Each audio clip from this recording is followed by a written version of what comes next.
I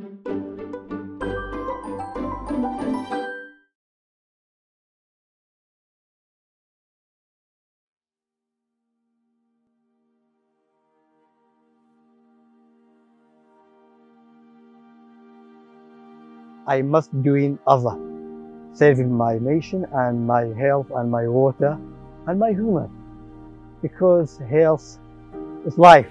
نهر دجلة، نهر دجلة نهر كل العراقيين، ما بأي طائفة يعني يستخدمون مثلا طائفة سنية أو شيعية، لا، كل الطوائف هنا، المسيحيين، الأكراد، الشيعة، كل العرب، كل العراقيين هنا تابعين نهر دجلة. زين، الأمن المائي وين؟ الأمن الغذائي وين؟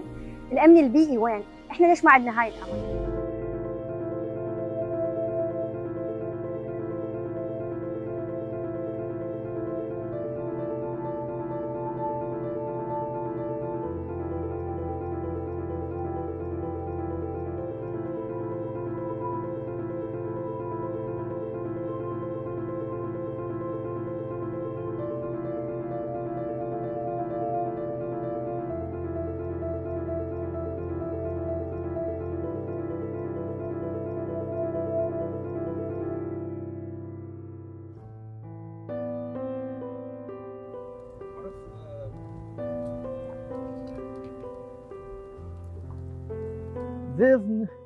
مو مياه طبيعية، هذا كله ملوثات، هذا تهديد كبير وهذا مهدد للصحة البشرية.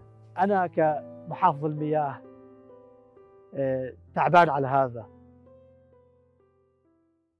هذا غدر كبير بحق المياه النظيفة، لأنه مياه مشتركة لكل إنسان، لكل حيوانات، لكل مزارع.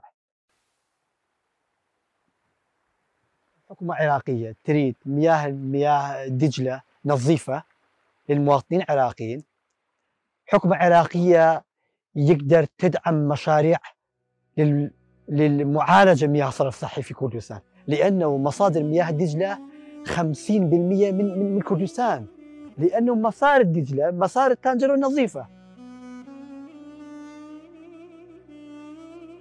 هذا المياه نحن نريد يبقى نظيفا لأبنائنا وللمواطنين الأخرى. كل نشاطات نحن نتحدث عليه وكل ظاهرة نحن نجرب عليه ونتعامل معه، كله للهدف واحد.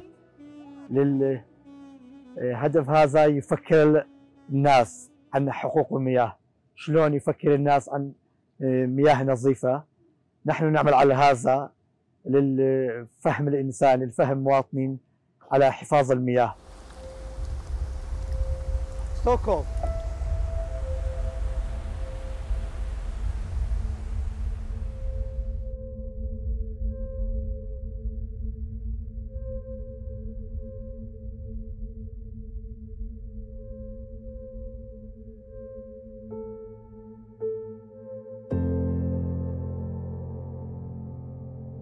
التحديات الموجودة عندنا بالمياه على مستوى بغداد هي هواية. واحد من أبرز التحديات الموجودة عندنا هو نهر دجلة اللي يقطع بغداد بحدود 70 كيلومتر. هاي 70 كيلومتر بها هواية من الأنقاض، بها هواية من مكبات النفايات غير المرخصة، بها هواية من المؤسسات الحكومية، اللي هواية من الوزراء اللي كانوا موجودين عندنا بالعراق على المهتمين بهذا الموضوع واللي عندهم علاقة بهذا الموضوع، يقولون اكو مؤسسات حكومية تبدي تلوث. واحدة من هاي المؤسسات هي مدينة الطب، واحدة من هاي المؤسسات هي مصفى الدورة، واحدة من هاي المؤسسات هي معمل الزيوت، واحدة من هاي المؤسسات هي هواية من المصانع والمعامل الموجودة بجانب النهر. يمكن هذا الشيء هو ما نقدر نشوفه احنا، لان يمكن يكون البايب داخل النهر مباشر ويمكن يكون خارجه، بس هوايه من البحوث والدراسات تقول انه النهر ملوث بنسب من التلوث موجوده. شلون نقدر نحمي هذا النهر؟ يحتاج كلنا نشتغل سوا حتى نقدر نحمي هذا النهر.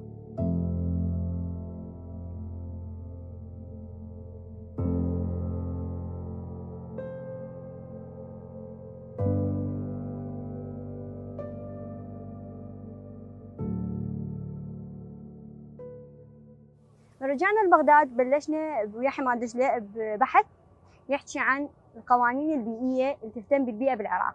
شكو قانون يهتم بالبيئة جبناه. اول شيء سويته فتحت الدستور العراقي، بالدستور العراقي كانت هنا صدمه كبيره، موضوع مهم مثل البيئه ما ماخذ له بس ماده واحده اللي هي ماده 33 ان تعطي الحق لكل مواطن بان يكون عنده حق ان يعيش ببيئه سليمه، وذاكرين ماده 31 تحكي عن الامن الصحي، زين الامن المائي وين؟ الامن الغذائي وين؟ الامن البيئي وين؟ احنا ليش ما عندنا هاي الامان؟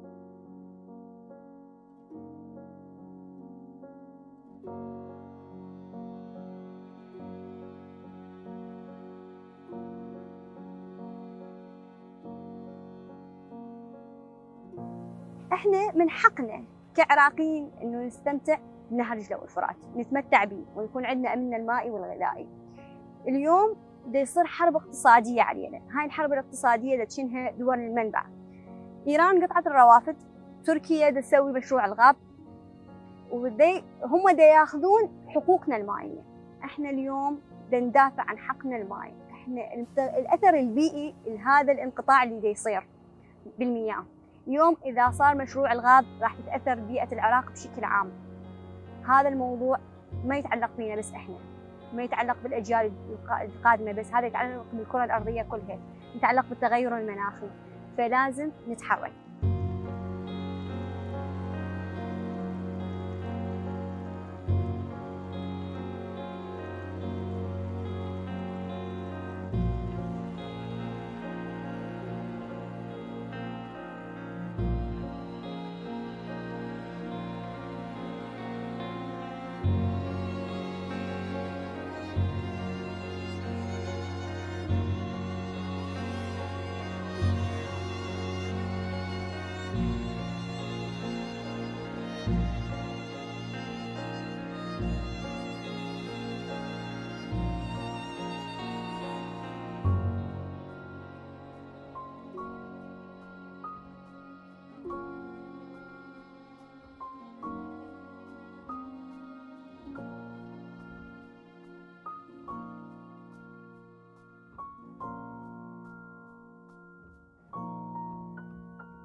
حاليا منطقة بصرة القديمة اللي هي تعتبر مركز البصرة، أو خلينا نقول إنه هي كانوا قبل يسموها بندقية الشرق، من السواحل اللي كانوا يجولها، المكانة الاقتصادية والثقافية اللي كانت بيها.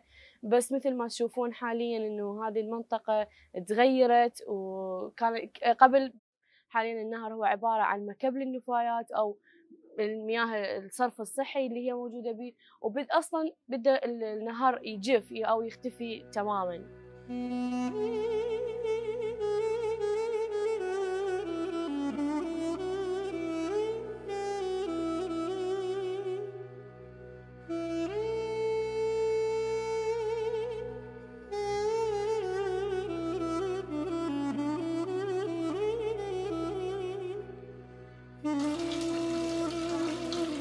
الماي دائما يعني احنا نعاني من عندنا مقطوع، يعني ما عندنا ماي، شحة ماي موجودة، واساسا الماي هو حتى ما يصلح للاستعمال، يعني لغسل اليدين، يعني غسل الملابس ما يستعمل.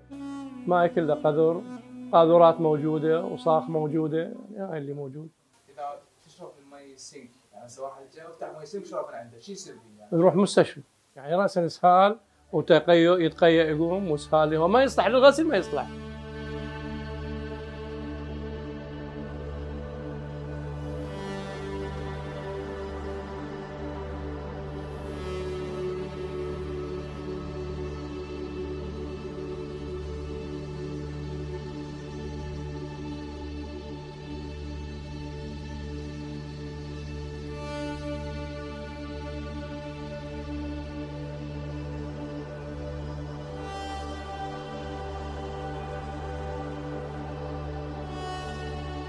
احنا كشباب ناشطين بالمجال المياه والبيئة، واجب علينا انه نوعي على هذا الشط.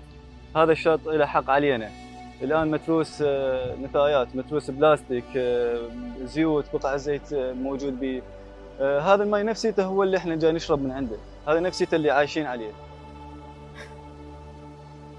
We have a lot of problems, so we cannot. We have a lot of work to work on it.